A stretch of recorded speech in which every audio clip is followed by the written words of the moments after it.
Welcome to Chillin' 101. We hope this video helps. You begin by choosing the exact driver head and securing the part.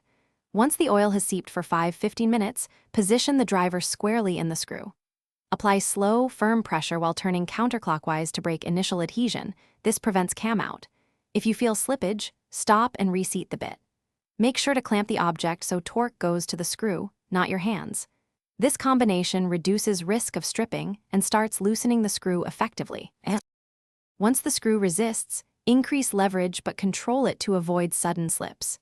Attach a longer driver or breaker bar and apply steady pressure while turning. The mechanical advantage multiplies your force. If that fails, give a few light hammer taps to the driver end to shock loosen corrosion, then try again. When safe, heat the screw to expand metal and break thread bond. Allow careful cooling. Make sure to protect nearby components and pause. You finish by switching to extraction tools if the head is damaged. Clamp locking pliers tightly and turn slowly. If no bite, drill a small pilot hole for a reverse thread extractor and drive it counterclockwise to back the screw out. When drilling, keep speed low and coolant handy.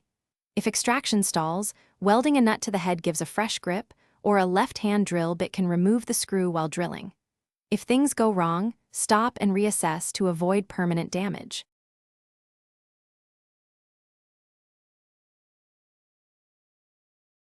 Thanks for watching. Consider subscribing if we helped you.